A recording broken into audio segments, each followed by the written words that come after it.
이게 뭐야? 내 옷 망쳤잖아. 손님의 고함 소리가 분식집 안을 가득 채웠고 저는 의자에서 일어나려던 찰나였습니다.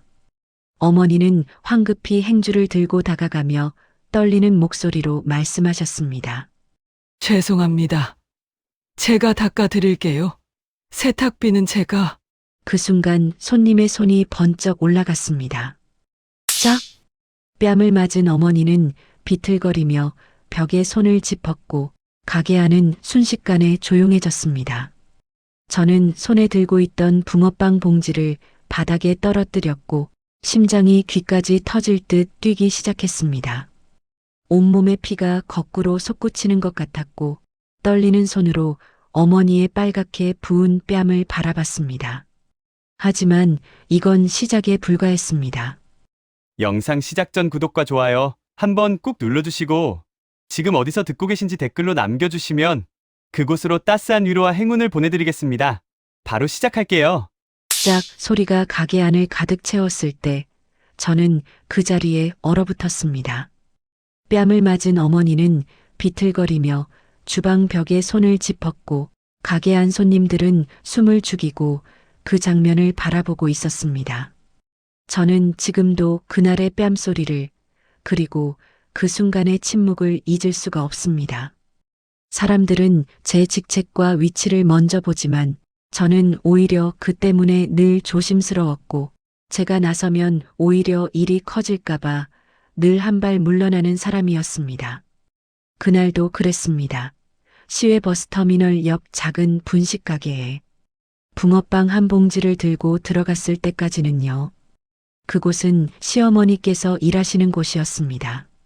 시어머니는 주방에서 떡볶이를 뒤적이며 손님에게 많이 드세요를 반복하시는 분이셨고 돈이 필요해서가 아니라 집에 가만히 앉아 있으면 더 아프다며 몸을 움직이고 싶어 하셨습니다. 내 손으로 번 돈은 맛이 달라 서아야. 그 말이 어머니의 자존심이었고 저는 그 마음을 알기에 가끔 이렇게 붕어빵을 사들고 인사를 드리러 들렀습니다. 점심때라 가게 안은 손님들로 붐볐고 저는 주방 옆 작은 의자에 앉아 어머니가 일하시는 모습을 바라보고 있었습니다. 그때 가게 문이 쾅 소리를 내며 열리더니 명품 가방을 든 여자 한 명이 거칠게 들어왔습니다. 여고 동창 오미정, 동네에서 기부 많이 하는 사람으로 소문난 장학회 회장이었습니다. 미정은 신문에도 몇 번 나왔고 동네 사람들 사이에서는 저 양반 덕에 우리 애가 장학금 받았다는 말이 돌 정도로 유명한 사람이었습니다. 하지만 저는 미정을 잘 알았습니다. 고등학교 때부터 자기보다 못한 사람에게는 함부로 대하던 사람이었으니까요. 미정은 테이블에 가방을 탁 내려놓고 어머니를 향해 말했습니다. 아주머니, 여기 떡볶이 2인분하고 순대 한 접시 주세요. 시어머니는 고개를 끄덕이며 주문을 받으셨고 미정은 휴대폰을 꺼내 뭔가를 하기 시작했습니다. 잠시 후 어머니가 떡볶이와 순대를 내오셨고 미정은 젓가락을 들어먹기 시작했습니다. 그런데 몇 입 먹더니 미정이 손을 들어 어머니를 불렀습니다. 아주머니, 어묵 국물 좀 더 주세요. 어머니는 주방으로 돌아가 뜨거운 어묵 국물이 담긴 주전자를 들고 조심스럽게 나오셨습니다. 지금 국물이 아주 뜨거워요. 천천히 부어드릴게요. 그런데 미정은 짜증스럽다는 듯 한숨을 크게 내쉬며 반말로 바꿨습니다. 야, 빨리 좀 줘. 내가 기다리고 있잖아. 가게 안 손님들이 고개를 돌려 이쪽을 보기 시작했고 저는 의자에서 조금씩 일어났습니다. 어머니는 뜨거운 주전자를 조심스럽게 테이블에 가져가셨는데 바로 그때였습니다. 미정이 갑자기 팔을 휙 움직여 어머니가 들고 있던 주전자를 쳤고 뜨거운 어묵 국물이 미정의 옷으로 튀었습니다. 미정은 그 순간을 기다렸다는 듯이 자리에서 벌떡 일어나며 소리를 질렀습니다. 이게 뭐야? 내 옷 망쳤잖아. 이게 얼마짜리 옷인 줄 알아? 가게 안이 조용해졌고 손님들의 시선이 일제히 주방 쪽으로 쏠렸습니다. 어머니는 황급히 행주를 들고 다가가며 말씀하셨습니다. 죄송합니다. 제가 닦아드릴게요. 세탁비는 제가. 미정의 손이 번쩍 올라갔습니다. 짝! 뺨을 맞은 어머니는 비틀거리며 벽에 손을 짚었고 저는 그 모습을 보는 순간 손에 들고 있던 붕어빵 봉지를 바닥에 떨어뜨렸습니다.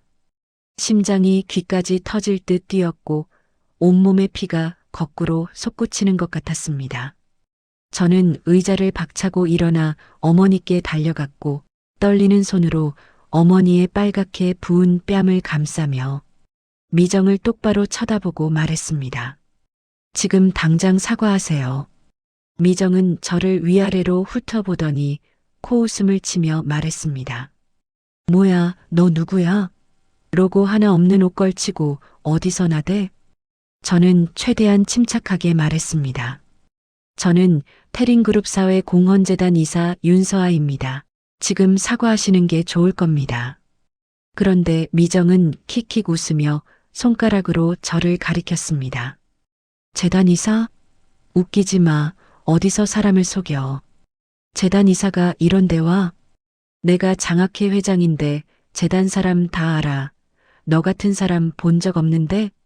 미정은 가방에서 휴대폰을 꺼내 저를 향해 들이밀었습니다. 증거 있어? 명함이라도 있어? 없으면 입 닥치고 있든가. 어머니는 제 팔을 잡으며 떨리는 목소리로 말씀하셨습니다. 서아야, 됐다. 그냥 가자. 내가 잘못했으니까. 하지만 저는 어머니의 빨갛게 부은 뺨과 눈가에 맺힌 눈물을 보고 있었습니다. 미정은 가게를 나가면서 가게 주인을 향해 크게 소리쳤습니다. 사장님, 여기 직원 교육 제대로 안 시키세요? 이 가게 위생 점검 한번 받아봐야겠네. 내가 구청에 전화할 거예요. 가게 문이 쾅 닫혔고 손님들은 수군거리기 시작했습니다. 저는 어머니를 부축해 의자에 앉히고 떨리는 손으로 얼음물을 가져와 어머니 뺨에 대드렸습니다. 어머니, 괜찮으세요? 어머니는 고개를 끄덕이셨지만 눈에는 눈물이 가득 고여 있었고 입술을 꽉 깨물고 계셨습니다. 그날 밤 영상이 올라왔습니다. 그날 밤 11시 제 휴대폰이 울렸습니다. 동네 언니가 보낸 메시지였고 거기에는 영상 링크 하나가 붙어 있었습니다. 서아야, 이거 내 시어머니 아니야? 동네 인터넷 모임방에 떴는데. 손이 떨렸지만 저는 링크를 눌렀고 화면에 영상이 재생되기 시작했습니다. 화면 속에는 오늘 낮에 있었던 분식 가게가 나왔고 어머니가 손님에게 뭔가를 말하는 장면이 보였습니다.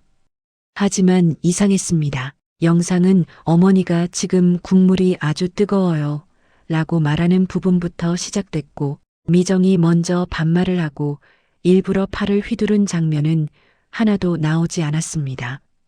영상 속 어머니는 마치 손님의 요청을 무시하는 사람처럼 보였고 미정이 이게 뭐야, 내 옷 망쳤잖아 라고 소리치는 장면만 크게 들렸습니다. 그리고 영상 마지막에는 자막이 붙어 있었습니다. 분식집 노인 직원 태도 최악. 손님 말 무시하고 옷에 국물 튀김. 저는 영상을 멈추고 댓글을 내렸는데 벌써 댓글이 30개가 넘게 달려 있었습니다. 저 나이에 저러면 안 되지. 요즘 노인들 진짜. 가게 이름 뭐예요? 절대 안 갑니다. 위생도 별로일 것 같은데 구청에 신고해야 하는 거 아닌가요? 댓글들은 점점 더 거칠어졌고 어머니를 아는 사람도 없이 모두가 영상만 보고 판단하고 있었습니다. 저는 바로 전화를 걸었습니다. 어머니, 지금 인터넷에 영상이 올라왔어요. 오늘 낮에 있었던 일인데. 어머니는 한참 말이 없으시다가 작은 목소리로 대답하셨습니다. 그래, 나도 봤다. 옆집 아주머니가 전화했어. 어머니, 이건 일부러 잘라낸 영상이에요. 원래 미정이가 먼저. 됐다. 서아야, 그냥 넘어가자. 괜히 더 커질까봐 무서워. 어머니의 목소리는 떨렸고 저는 그 떨림 속에서 어머니가 얼마나 두려워하시는지 느낄 수 있었습니다. 다음 날 아침 상황은 더 나빠졌습니다. 동네 인터넷 모임방에는 영상을 본 사람들이 계속 댓글을 달았고 누군가는 가게 위치까지 공유했습니다. 여기 터미널 옆 분식집 맞죠? 저번에도 불친절하더라고요. 전 여기서 배탈 난 적 있어요. 위생 점검 꼭 받아야 할 듯. 댓글은 하루 만에 100개를 넘어섰고 그중 절반은 어머니를 비난하는 내용이었습니다.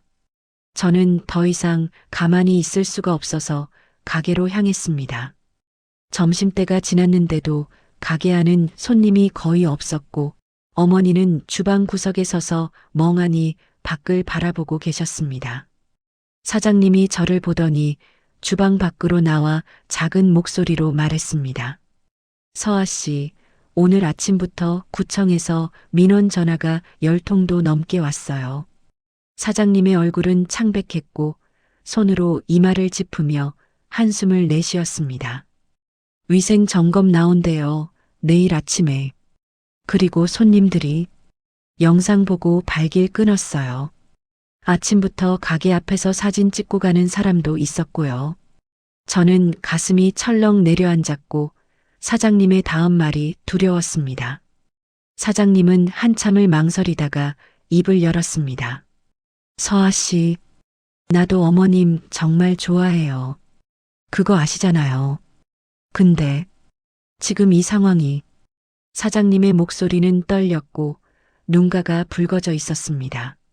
미안해요. 정말 미안한데 어머님 좀 쉬게 해드리는 게 어떨까요? 일이 너무 커졌어요. 이대로 가다간 가게 문 닫아야 할 것 같아요. 어머니는 주방에서 그 말을 다 들으셨고 조용히 앞치마 끈을 풀기 시작하셨습니다. 사장님 괜찮아요. 제가 나갈게요. 어머니의 목소리는 담담했지만 앞치마를 벗는 손은 심하게 떨리고 있었습니다. 저는 어머니께 다가가 손을 잡았습니다. 어머니, 이건 어머니 잘못이 아니에요. 어머니는 고개를 저으며 작은 미소를 지으셨지만 그 미소는 너무나 쓸쓸했습니다. 괜찮아, 서아야. 나 좀 쉬고 싶었어. 요새 허리도 아프고.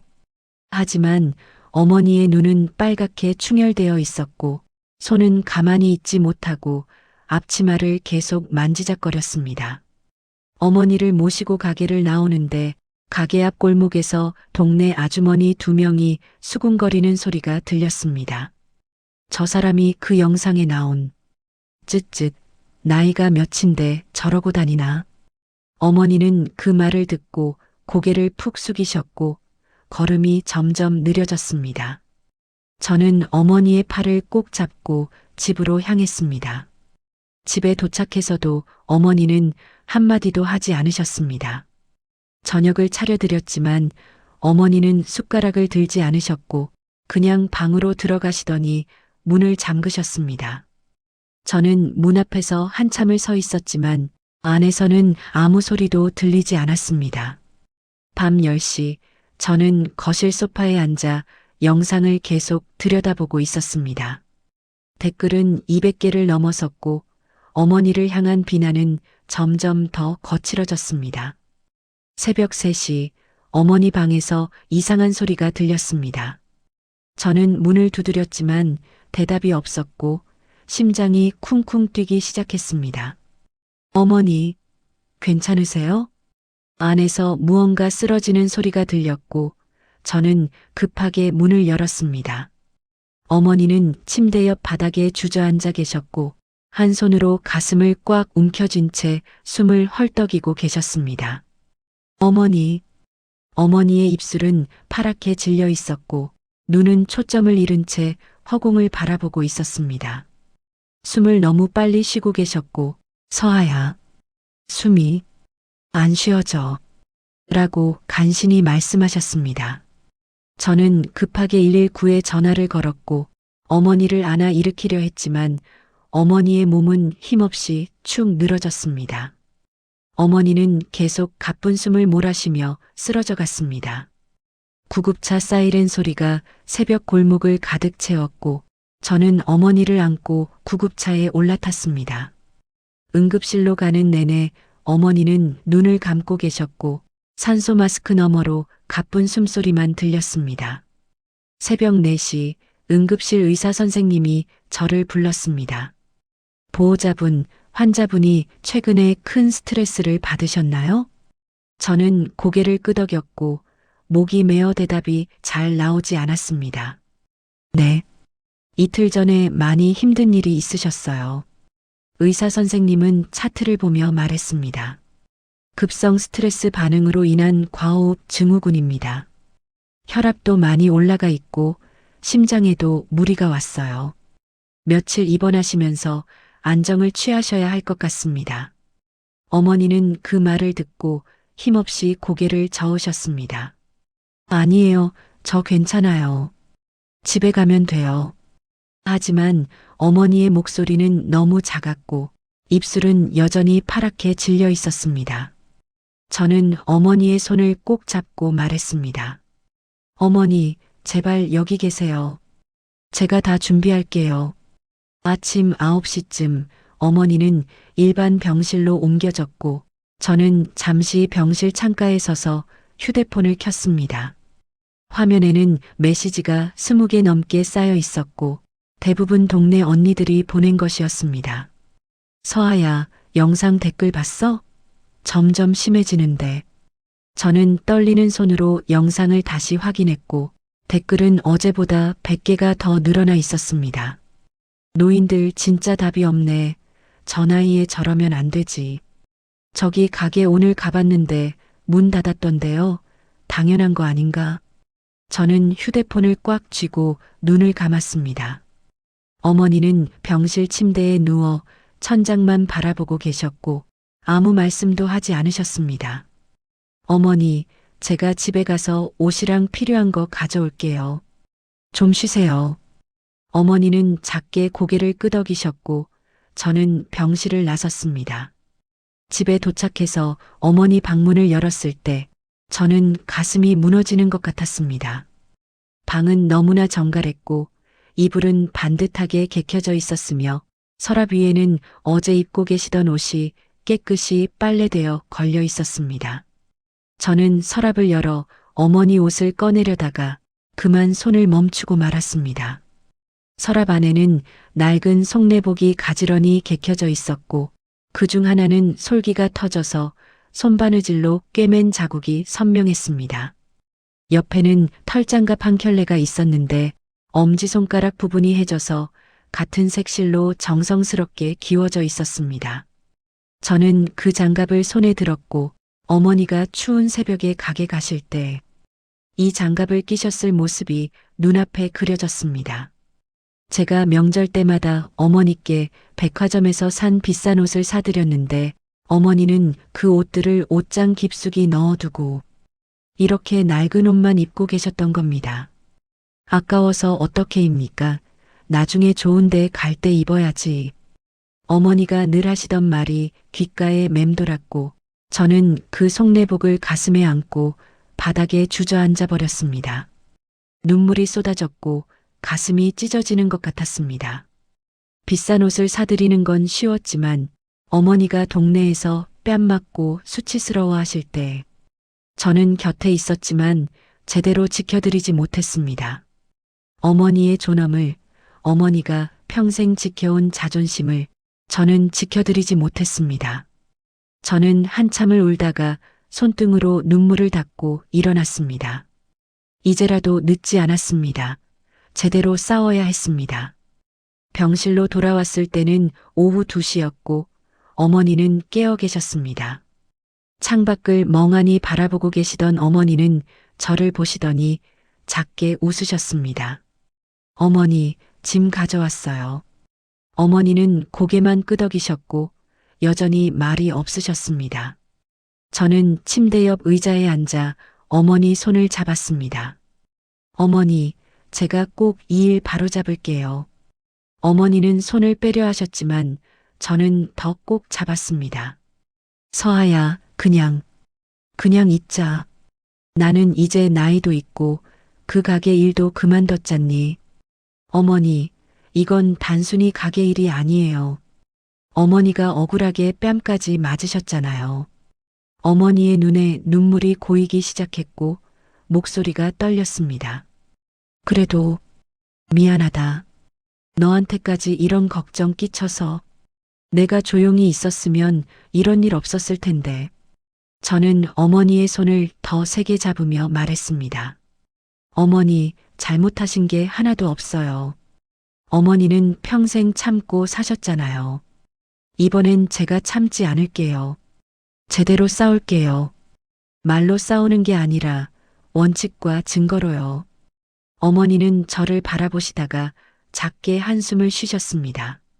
서아야, 미정이는 동네에서 아는 사람도 많고 장학회 일도 하고 괜히 건드렸다가 너만 다칠까봐 엄마는 무서워. 어머니, 저도 재단 이사예요. 저도 할 수 있는 게 있어요. 그 순간 제 머릿속에 한 가지가 떠올랐습니다. 미정의 장학회는 저희 재단으로부터 후원을 받고 있었고 후원 단체들은 정기적으로 정산 자료와 운영 내역을 제출해야 했습니다. 저는 휴대폰을 꺼내 재단 일정을 확인했습니다. 후원 재계약 회의 오는 월요일 오전 10시. 오늘이 수요일 재계약 회의까지 딱 닷새 남았습니다. 시간이 많지 않았습니다. 그리고 또 하나 분식 가게에 CCTV가 있었다는 것도 떠올랐습니다. 미정이 올린 영상은 분명 조작된 것이었고 원본 영상이 어딘가에 남아있을 거였습니다. 저는 어머니를 보며 말했습니다. 어머니, 닷새만 기다려주세요. 제가 반드시 바로잡을게요. 원본 영상도 찾고 정산 자료도 확인할게요. 어머니는 여전히 불안한 표정이셨지만 제 손을 놓지 않으셨습니다.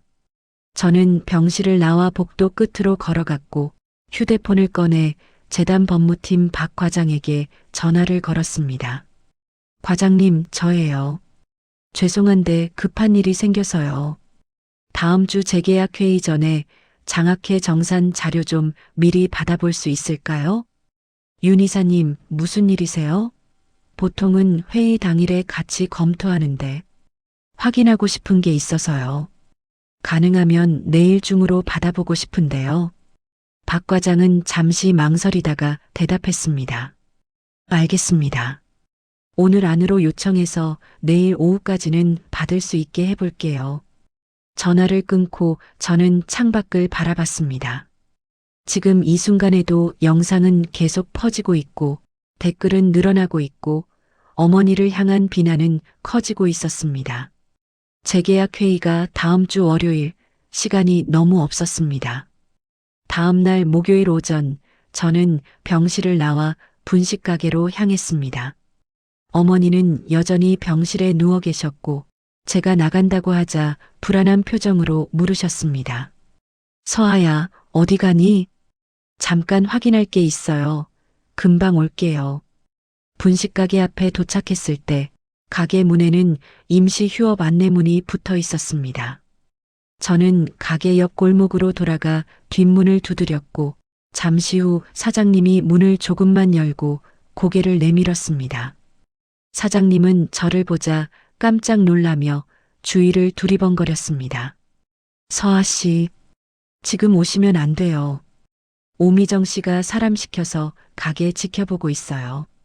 누가 드나드는지 다 보고하래요. 사장님, 부탁이 있어요. 그날 CCTV 원본 영상 좀 복사해 주실 수 있을까요? 사장님의 얼굴이 새하얗게 변했고 고개를 세차게 저으셨습니다. 안 돼요. 그거 이미 지웠어요. 어제 오미정 씨가 직접 찾아와서 CCTV 파일 지우라고. 안 그러면 영업방해 민원 넣겠다고. 사장님의 눈가가 붉어져 있었고 손은 문손잡이를 꽉 쥔 채 떨리고 있었습니다. 서아 씨, 미안해요. 나도 직원들 먹여 살려야 하고 가게 지켜야 하고 오미정 씨가 무서워요. 어떻게 될지 몰라서.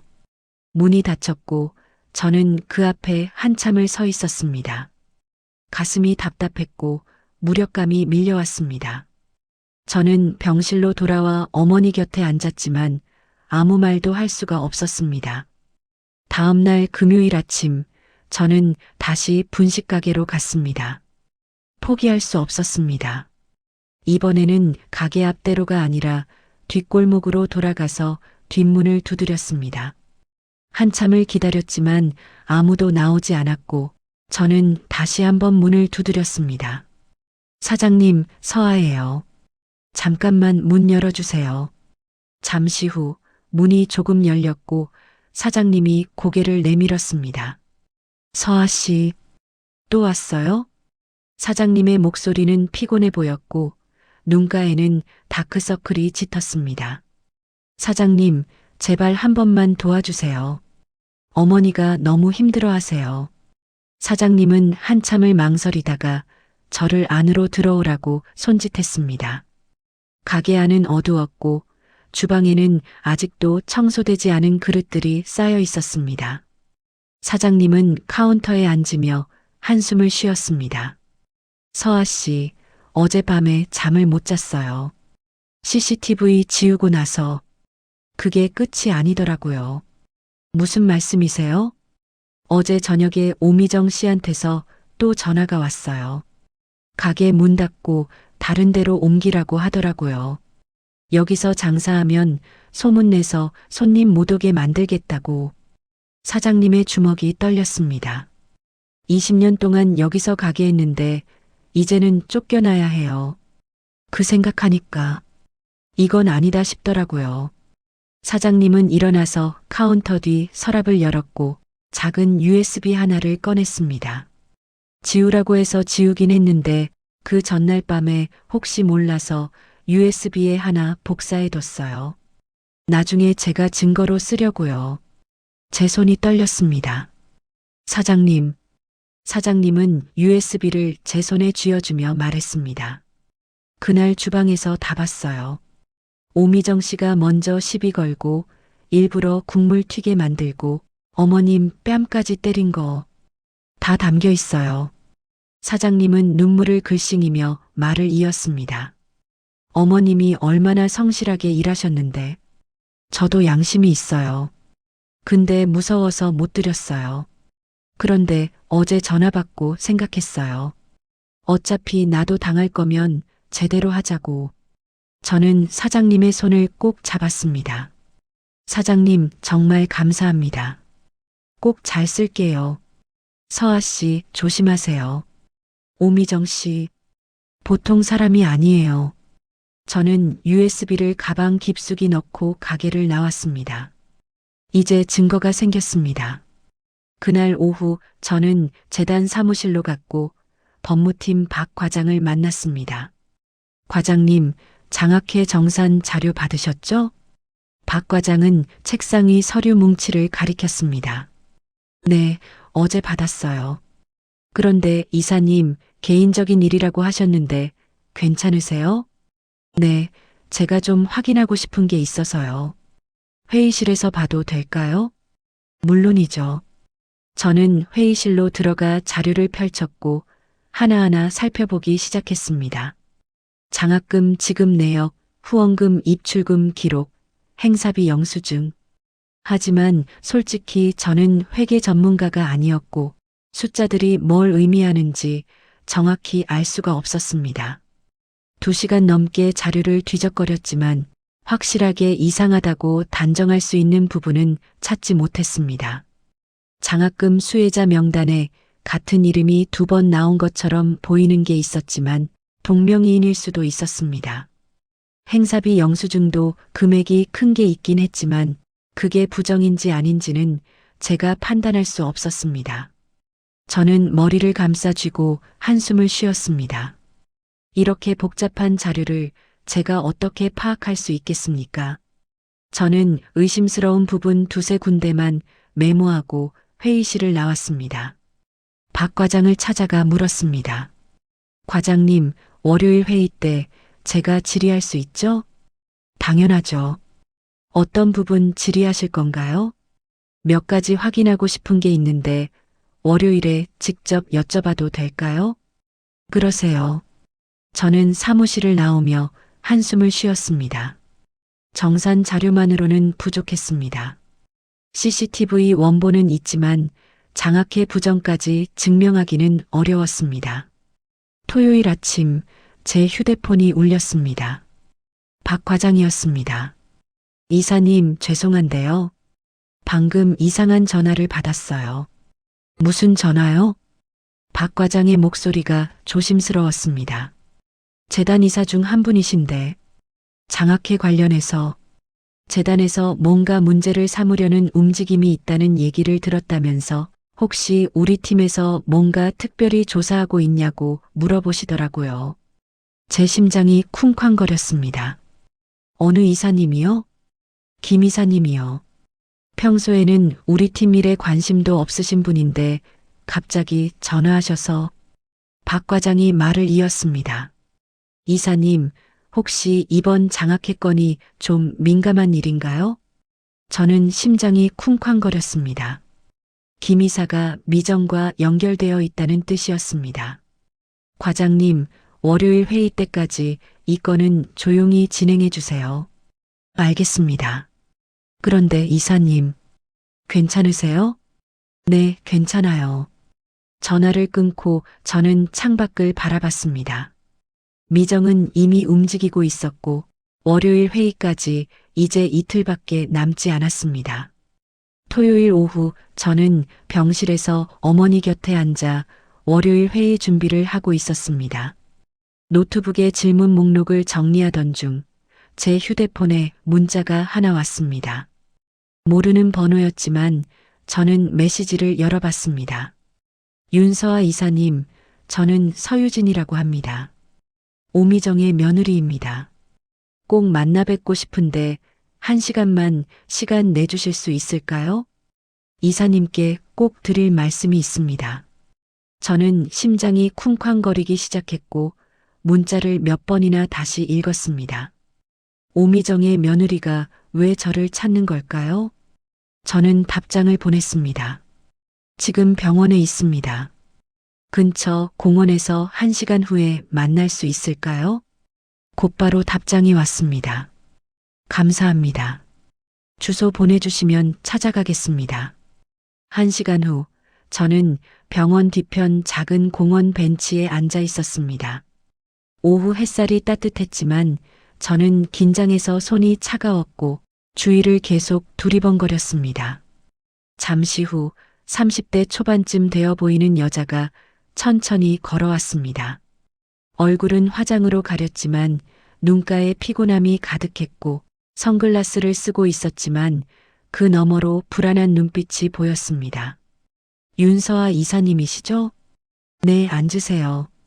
유진은 주위를 살피며 조심스럽게 벤치에 앉았고 가방을 무릎 위에 꼭 안았습니다. 저를 어떻게 찾으셨어요? 유진은 선글라스를 벗었고 그제야 저는 그녀의 눈을 볼 수 있었습니다. 눈가에 다크서클이 짙었고 눈은 충혈되어 있었습니다. 재단 홈페이지에 이사님 연락처가 있더라고요. 그리고 며칠 전에 우연히 인터넷에서 영상을 봤어요. 분식집에서 시어머니가 어르신한테 뺨을 때리는. 유진의 목소리가 떨렸습니다. 그 영상 댓글 보다가 이사님 이름이 나와서 알게 됐어요. 저는 숨을 깊이 들이쉬었습니다. 저는 변호사예요. 아니, 변호사였어요. 지금은 그냥 그 집 며느리일 뿐이에요. 유진은 눈물을 글썽이며 말을 이었습니다. 결혼한 지 3년인데 그 3년 동안 지옥 같았어요. 시어머니는 제가 변호사라는 걸 이용해서 온갖 일을 시켰어요. 무슨 일을요? 유진은 한참을 망설이다가 입을 열었습니다. 장학회 정산 자료 제가 만들었어요. 시어머니가 시켜서 가짜 수혜자 만들고 영수증 조작하고 제 손에 힘이 들어갔습니다. 그리고 그 영상 아래 달린 악성 댓글들. 일부는 제가 인터넷 댓글 회사에 연락해서 올리게 한 거예요.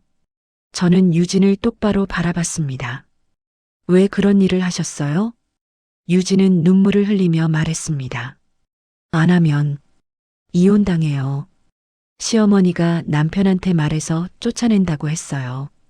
친정 부모님도 재혼하셔서 저는 갈 곳이 없어요. 변호사 자격증도 빌미로 잡혔어요. 내가 이걸 밖에 알리면 너도 공범이라고. 유진의 어깨가 떨렸고 목소리는 점점 작아졌습니다. 시댁 식구들은 다 시어머니 편이에요. 남편도 시아버지도. 저는 그냥 일하는 기계였어요. 말 안 들으면 밥도 안 주고 방에 가둬두고. 저는 유진의 손을 잡았습니다. 유진 씨, 이제 그만하세요. 더 이상 그렇게 사실 필요 없어요. 유진은 고개를 저었습니다. 그런데 며칠 전에 그 영상을 봤어요. 우연히 시어머니가 뺨 때리는 장면 보고 너무 충격이었어요. 유진은 눈물을 닦으며 말을 이었습니다. 그 영상 보면서 울었어요. 저도 며느리예요. 저도 맞았거든요. 근데 제가 다른 분을 똑같이 괴롭힌 거잖아요. 저는 유진을 안아주고 싶었지만 그냥 손을 꼭 잡고 있었습니다. 그래서 결심했어요. 더 이상 이렇게 못 살겠다고. 이혼할 거예요. 그리고 이사님을 도와드리고 싶어요. 유진 씨, 저를 어떻게 도와주시려고요? 유진은 가방을 열었지만 아무것도 꺼내지 않았습니다. 장학회 실제 장부가 있어요. 시어머니가 집에 숨겨둔 거, 그리고 시어머니가 저한테 불법 일 시키는 거 녹음한 것도 있어요. 저는 숨이 멎는 것 같았습니다. 하지만 유진은 가방을 다시 닫았습니다. 무서워요. 이걸 들이면 저도 끝이에요. 공범으로 처벌받을 수도 있고 시댁에서 가만히 있지 않을 거예요. 저는 유진의 두 손을 꼭 잡았습니다. 유진 씨, 제가 도와드릴게요. 변호사 선임해드리고 유진 씨가 안전하게 빠져나올 수 있게 도와드릴게요. 유진은 한참을 울다가 고개를 들었습니다. 정말 혼자 두지 않으실 거예요? 네, 약속드릴게요. 유진은 한참을 생각하다가 말했습니다. 하루만 시간 주세요. 집에서 자료 빼내야 해요. 내일 일요일에 시댁 식구들 다 외출해요. 그때 가져올게요. 내일 몇 시에 만날까요? 저녁 6시에. 여기서 다시 만나요. 그때 드릴게요. 유진은 일어서며 저를 보았습니다. 이사님, 한 가지만 더 부탁드려도 될까요? 말씀하세요. 유진은 떨리는 목소리로 말했습니다. 월요일 회의장에 같이 들어가 주세요. 혼자서는 무서워서 못 들어갈 것 같아요. 저는 고개를 끄덕였습니다. 같이 들어갈게요. 제가 옆에 있을게요. 유진은 눈물을 닦고 돌아섰고 저는 그녀가 공원을 나가는 모습을 지켜봤습니다. 다음 날 일요일 저녁 6시, 저는 같은 벤치에 앉아 유진을 기다렸습니다. 어머니는 병실에서 퇴원 준비를 하고 계셨고 내일 회의만 끝나면 집으로 모실 수 있었습니다. 6시 10분이 지났지만 유진은 오지 않았습니다.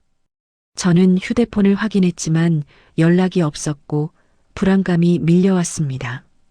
6시 20분 유진이 뛰어왔습니다. 얼굴은 창백했고 숨을 헐떡이고 있었으며 손에는 큰 봉투를 들고 있었습니다. 미안해요, 늦어서. 시어머니가 갑자기 일찍 들어오셔서. 유진은 봉투를 제게 건네며 말했습니다. 여기 다 있어요. 실제 장부, 가짜 수혜자 명단, 돈 빼돌린 증거, 녹음 파일. 다요. 저는 봉투를 받아 안았습니다. 유진 씨, 정말 감사합니다. 유진은 눈물을 글썽이며 말했습니다. 제가 감사해요. 저 같은 사람 도와주셔서. 내일 회의 끝나고 이혼 서류 쓸 거예요. 저는 유진을 꼭 안아주었습니다. 잘하셨어요. 정말 용기 있으셨어요. 유진이 돌아가고 저는 봉투를 열어 서류들을 확인했습니다. 손으로 쓴 실제 장부, 가짜 수혜자 통장 사본, 녹음기. 이제 모든 증거가 갖춰졌습니다. 내일 아침 회의장에서 유진과 같이 들어갈 것입니다. 월요일 아침 9시 45분, 저는 재단 건물 1층 로비에서 유진을 만났습니다. 유진은 얼굴이 창백했고 손에 든 서류 봉투를 너무 세게 쥐어서 손가락이 하얗게 변해 있었습니다. 이사님, 정말 해야 하는 건가요? 유진 씨, 지금 안 하면 평생 후회할 거예요. 제가 옆에 있을게요. 저는 유진을 2층 작은 회의실로 안내했습니다. 여기서 기다리세요. 제가 먼저 들어가서 상황 보고 부를게요. 유진은 불안한 표정으로 고개를 끄덕였고 의자에 앉아 손을 꼭 쥐고 있었습니다. 오전 10시, 저는 5층 대회의실 문을 열고 들어갔습니다. 회의실 안에는 이미 7명이 앉아 있었습니다. 재단이사 5명, 법무팀 박 과장, 그리고 맨 끝에 오미정이 앉아 있었습니다. 미정은 진한 화장의 정장 차림이었고 테이블 위에는 두꺼운 자료들이 가지런히 놓여 있었습니다. 미정은 저를 보더니 가벼운 미소를 지었지만 눈빛은 차갑게 가라앉아 있었습니다. 이사장이 회의를 시작했습니다. 자, 그럼 장학회 재계약건을 논의하겠습니다. 오 회장님, 먼저 설명해 주시죠. 미정은 일어나서 자료를 펼쳤고 차분하고 당당한 목소리로 말했습니다. 작년 한 해 동안 저희 장학회는 32명의 학생에게 총 3,200만 원의 장학금을 지급했습니다. 지역 교육 행사도 4차례 진행했고 불우한 학생들을 위한 멘토링 프로그램도 운영했습니다. 미정은 이사들을 한 명씩 보며 말을 이었습니다. 재단의 후원 덕분에 많은 학생들이 꿈을 이룰 수 있었습니다. 올해도 계속 함께할 수 있기를 바랍니다. 이사들은 고개를 끄덕이며 듣고 있었고 김 이사는 박수까지 쳤습니다. 이사장이 말했습니다. 좋습니다. 질의 시간 갖겠습니다. 질문 있으신 분 계시면 말씀하세요. 저는 손을 들었습니다. 윤 이사님, 저는 자료를 펼치며 물었습니다. 수혜자 명단을 보니까 같은 이름이 2번씩 나오는 경우가 있는데 이건 동명이인인가요? 미정은 미소를 지으며 대답했습니다. 네, 맞습니다. 같은 지역에 동명이인이 있어서 그렇습니다. 그럼 연락처를 확인할 수 있을까요? 둘 다 연락처가 공란이던데요. 미정의 미소가 조금 굳어졌습니다. 개인정보라서 여기서 공개하기는 어렵고 회의 후에 별도로 전달해 드리죠. 저는 계속 물었습니다. 행사비 영수증 중에 금액이 유난히 큰 게 있는데 500만 원짜리 강사비가 맞나요? 미정은 자료를 넘기며 대답했습니다. 네, 외부 전문 강사를 모셨습니다. 강사 이름과 연락처도 확인 가능한가요? 김 이사가 끼어들었습니다. 윤 이사님, 오 회장님이 10년 넘게 지역 교육을 위해 애쓰신 분인데 이렇게까지 세세하게 따지는 건 좀 과하지 않습니까?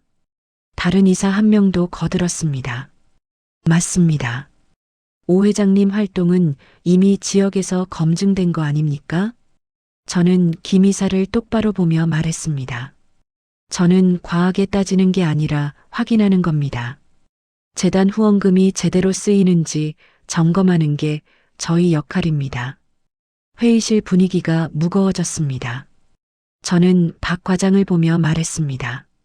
과장님, 제가 미리 말씀드린 증인분 모셔도 될까요?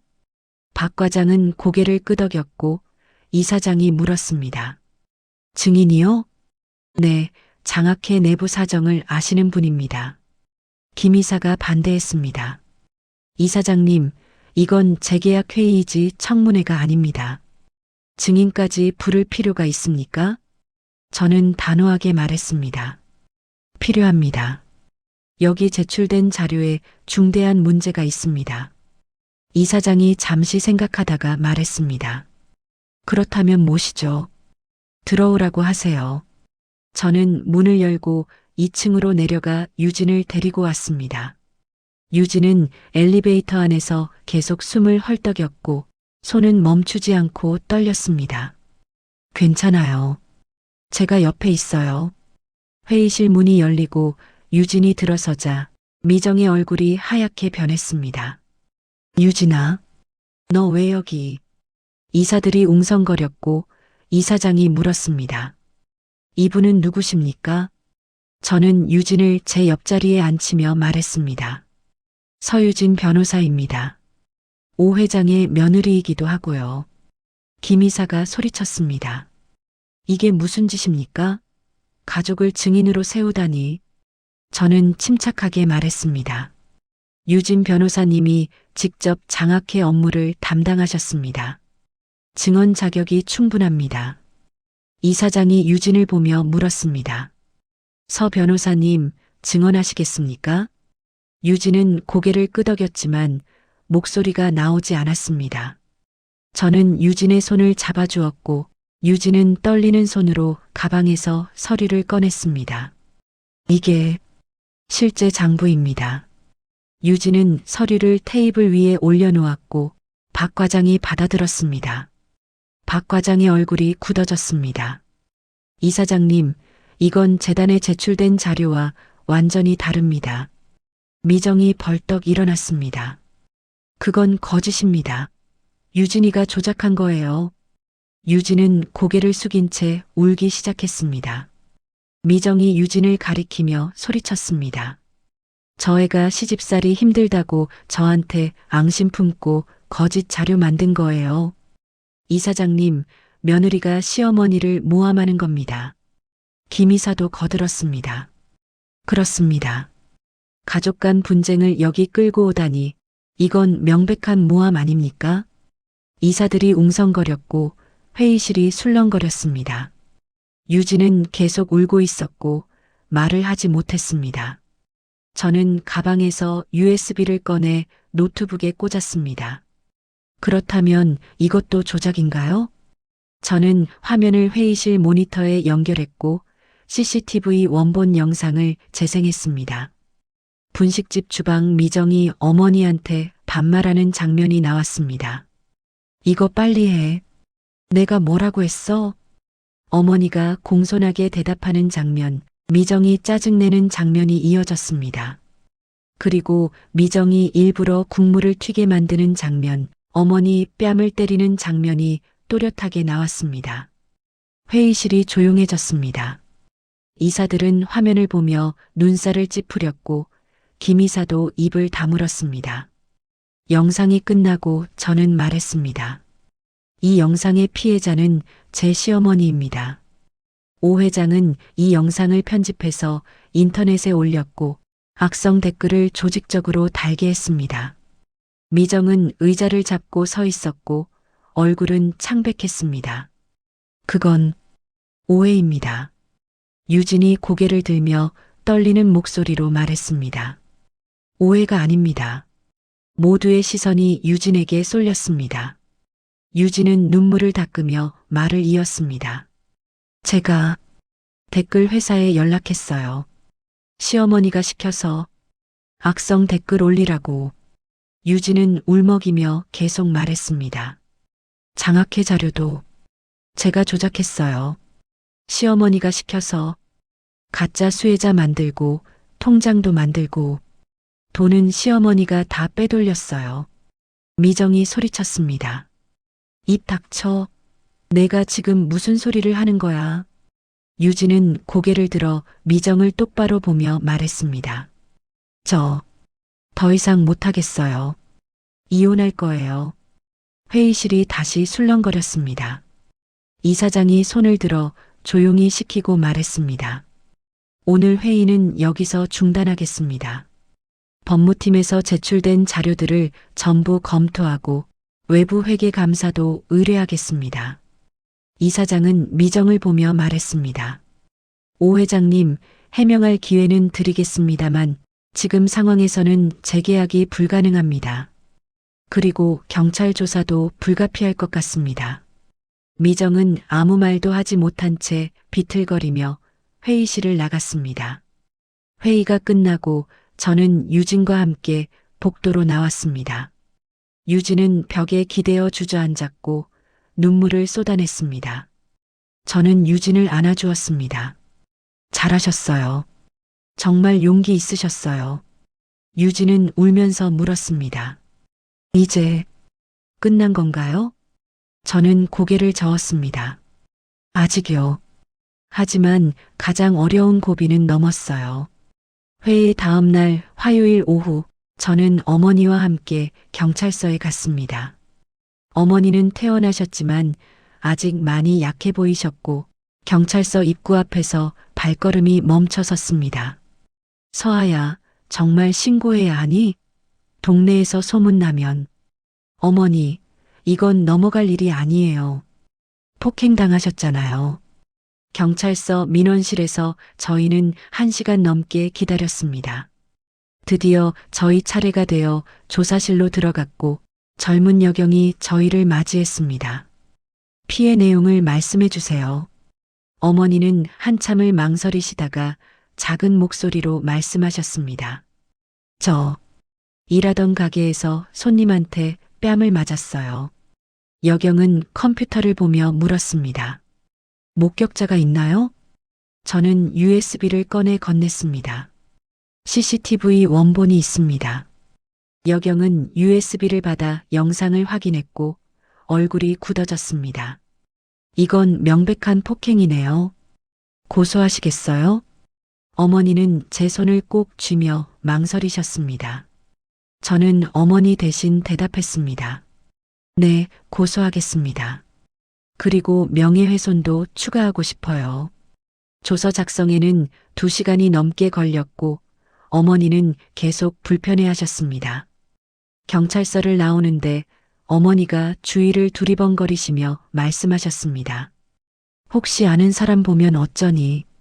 경찰서 왔다 간 거 알면. 저는 어머니 손을 꼭 잡았습니다. 그날 밤 제 휴대폰에 모르는 번호로 문자가 왔습니다. 윤이사, 적당히 하세요. 일 이렇게까지 키우면 당신도 다쳐요. 저는 번호를 확인했지만 누군지 알 수 없었고 차단했습니다. 수요일 오전 저는 인터넷 플랫폼 운영사에 영상 삭제 요청을 보냈습니다. 명예훼손 소명 자료, CCTV 원본, 경찰 접수증을 모두 첨부했습니다. 운영사로부터 답변이 왔습니다. 검토 후 일주일 이내 조치하겠습니다. 수요일 저녁 어머니 집에 갔더니 어머니는 거실불도 켜지 않고 어둠 속에 앉아 계셨습니다. 어머니, 왜 불을 안 켜세요? 밖에서 보일까봐. 커튼도 닫혔어. 저는 가슴이 먹먹했습니다. 어머니는 창밖을 보시며 말씀하셨습니다. 오늘 낮에 슈퍼 갔다가 아는 사람 만났어. 그 사람이 나보더니 슬쩍 피하더라고. 어머니, 괜찮아. 나도 그 사람 보기 싫었어. 근데 동네에 소문 다 났나 봐. 어머니의 목소리는 떨렸고 눈가가 붉어져 있었습니다. 목요일 새벽 어머니한테서 전화가 왔습니다. 서아야, 잠이 안 와. 계속 그 장면이 떠올라. 손이 날아오는 게 보여. 저는 급하게 어머니 집으로 갔고 어머니는 소파에 앉아 떨고 계셨습니다. 밤마다 이래. 눈 감으면 그때 생각나고 가슴이 막 두근거리고 저는 어머니를 안아드렸고 어머니는 한참을 우셨습니다. 금요일 오후 재단 법무팀에서 연락이 왔습니다. 윤 이사님, 장학회 감사 결과 나왔습니다. 횡령액이 2,500만 원입니다. 검찰에 고발하겠습니다. 감사합니다, 과장님. 전화를 끊자마자 어머니한테서 전화가 왔습니다. 어머니 목소리는 떨리고 있었습니다. 서아야, 오미정이가 나한테 전화했어. 제 심장이 철렁 내려앉았습니다. 네, 어머니한테요? 언제요? 방금. 조금 전에 고소 취하하면 사과하고 합의금도 주겠다고. 어머니, 뭐라고 하셨어요? 끊었어. 무서워서. 그냥 끊었어. 저는 주먹을 불끈 쥐었습니다. 미정이 직접 어머니한테 연락한 겁니다. 토요일 오전, 이번에는 변호사 사무실 이름으로 공문이 왔습니다. 저희는 오미정 씨를 대리하는 법무법인입니다. 귀하의 고소건과 관련하여 쌍방 폭행 및 무고죄로 맞고소할 예정임을 알려드립니다. 저는 그 공문을 보며 혀를 찼습니다. 쌍방 폭행? 무고죄? 말도 안 되는 협박이었지만 어머니가 보시면 또 무서워하실 것 같았습니다. 저는 공문을 가방에 넣고 어머니 집으로 갔습니다. 어머니는 또 커튼을 치고 어둠 속에 앉아 계셨습니다. 어머니, 이렇게 계시면 안 돼요. 밖에 나가셔야 해요. 무서워. 사람들 보기 싫어. 저 사람이 또 전화할까봐. 저는 어머니 옆에 앉았습니다. 어머니, 저 사람이 변호사까지 선임했어요. 이게 뭘 의미하는지 아세요? 어머니는 불안한 표로 저를 보셨습니다. 무슨 뜻이니? 저 사람이 두렵다는 뜻이에요. 우리가 제대로 증거 잡았다는 걸 알고 있다는 거예요. 일요일 저녁 유진에게서 전화가 왔습니다. 이사님, 이혼 서류 제출했어요. 근데 시어머니가 계속 전화해요. 돌아오라고, 용서해 준다고. 받지 마세요. 번호 바꾸세요. 오늘은 친정 앞까지 찾아왔어요. 엄마가 문을 안 열어줬는데 무서워요. 저는 유진이 걱정됐지만 할 수 있는 게 많지 않았습니다. 유진 씨, 혹시 위협받으면 바로 경찰에 신고하세요. 지금은 견디는 수밖에 없어요. 월요일 오후 저는 재단 사무실에 있는데 낯선 남자가 찾아왔습니다. 윤서아 이사님 맞으시죠? 법무법인 변호사 김준혁입니다. 미정의 변호사였습니다. 무슨 일이세요? 오미정 씨 대리인으로 왔습니다. 합의 의향 있으신가요? 없습니다. 김 변호사는 명함을 꺼내 제 책상에 올려놓으며 말했습니다. 이사님, 이 일 길게 가면 서로 손해예요. 시어머님도 연세가 있으시고 재판 받으시면 힘드실 텐데. 변호사님, 잘못은 그쪽이 했습니다. 합의는 없습니다. 김 변호사는 한숨을 쉬며 나갔습니다. 화요일 아침 검찰청에서 전화가 왔습니다. 폭행 및 명예훼손 건으로 피의자 조사 진행합니다. 다음 주 목요일 오전 10시에 피해자 조사 있으니 출석해 주세요. 드디어 본격적인 조사가 시작되는 겁니다. 저는 어머니께 전화를 드렸습니다. 어머니, 다음 주 목요일에 검찰 가셔야 해요. 제가 같이 갈게요. 어머니는 한참 침묵하시다가 물으셨습니다. 서아야, 우리가 이길 수 있을까? 네, 어머니. 이길 거예요. 하지만 저도 확신할 수는 없었습니다. 싸움은 이제 시작이었습니다. 다음 주 목요일 오전 저는 어머니와 함께 검찰청으로 갔습니다. 어머니는 어젯밤 한숨도 못 주무셨다고 하셨고 얼굴은 창백했습니다. 서아야, 손이 너무 떨려. 저 사람 만나면 어쩌지? 어머니, 피의자는 다른 날 조사받아요. 오늘은 저희만 가면 돼요. 검찰청 대기실에서 1시간을 기다렸고 드디어 어머니 차례가 됐습니다.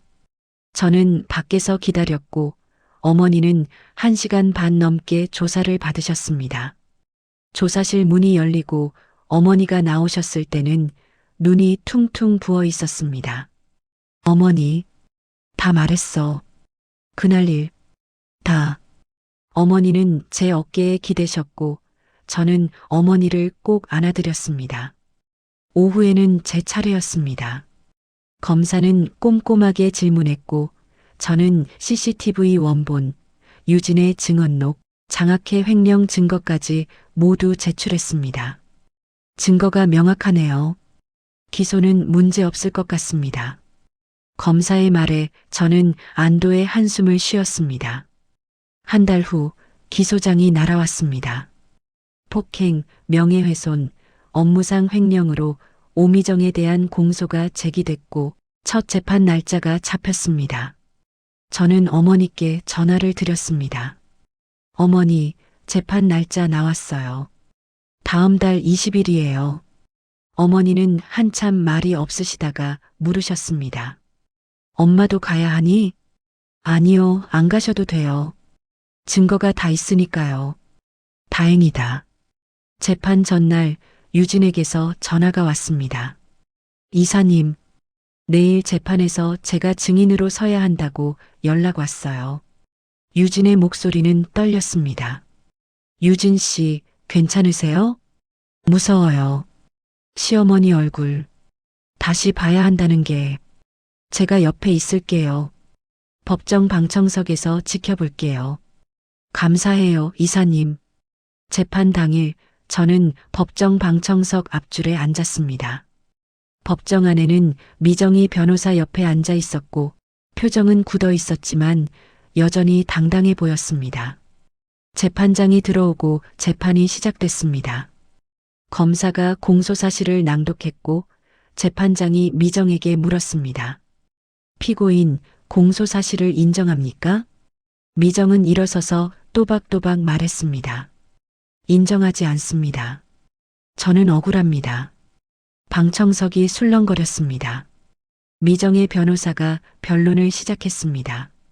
재판장님, 폭행 부분은 쌍방간 오해에서 비롯된 것이고 명예훼손은 악의가 없었습니다.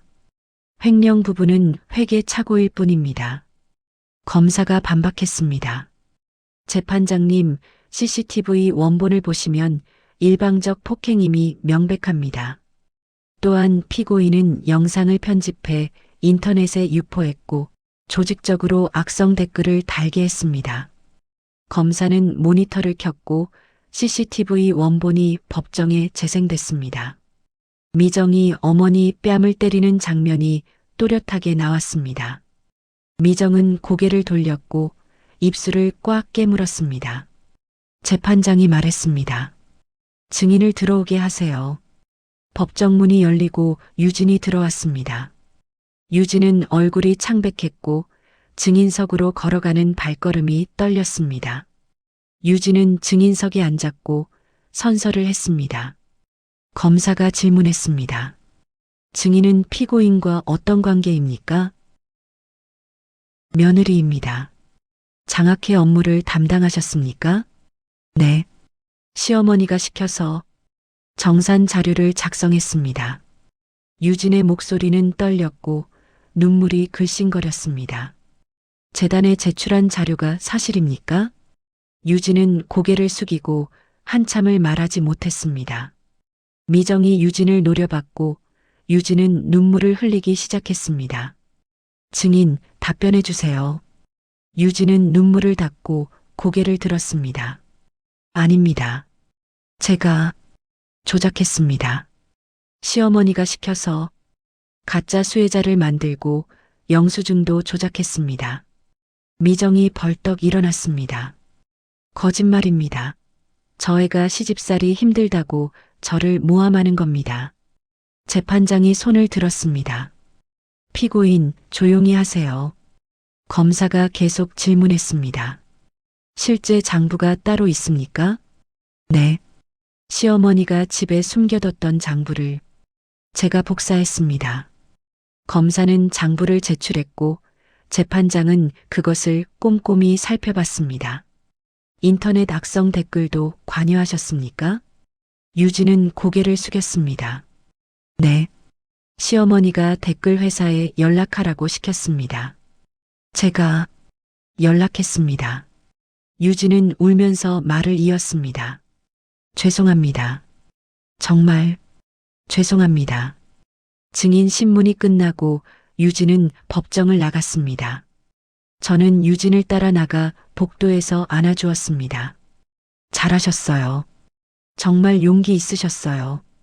유진은 제 어깨에 기대어 한참을 울었습니다. 재판은 한 달 후 선고 공판으로 이어졌습니다. 선고날 저는 다시 법정에 갔고 유진도 함께 갔습니다. 재판장이 선고문을 읽었습니다. 피고인 오미정에게 징역 8개월에 집행유예 2년을 선고한다. 또한 피해자에게 300만 원을 배상하고 사회봉사 200시간을 명한다. 미정은 그 자리에서 주저앉았고 얼굴을 두 손으로 감쌌습니다. 예전의 당당함은 온데간데 없었고 어깨가 떨리고 있었습니다. 저는 법정을 나오며 어머니께 전화를 드렸습니다. 어머니, 끝났어요. 어머니는 한참 말이 없으시다가 작게 물으셨습니다.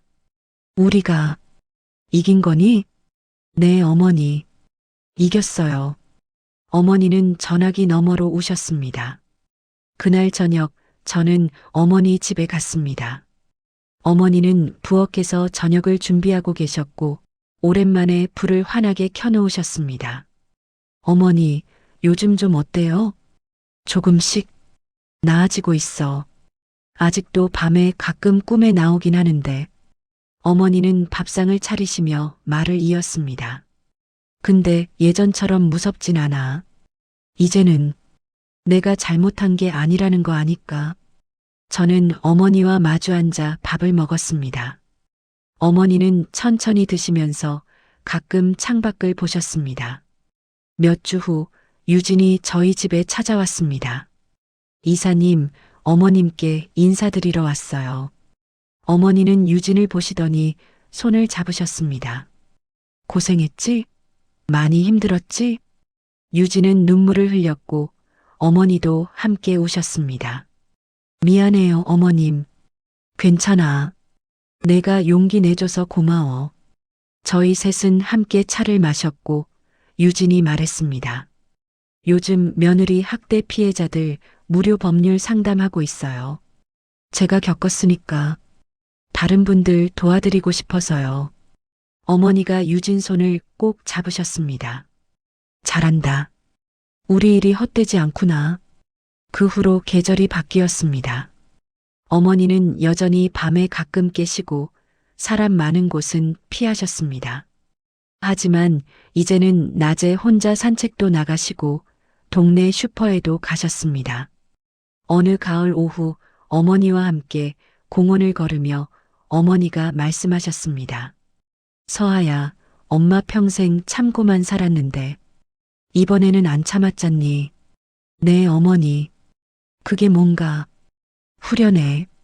어머니는 하늘을 보며 작게 웃으셨습니다. 우리는 천천히 걸었습니다. 상처는 아직 남아 있었지만 우리는 더 이상 숨지 않았습니다.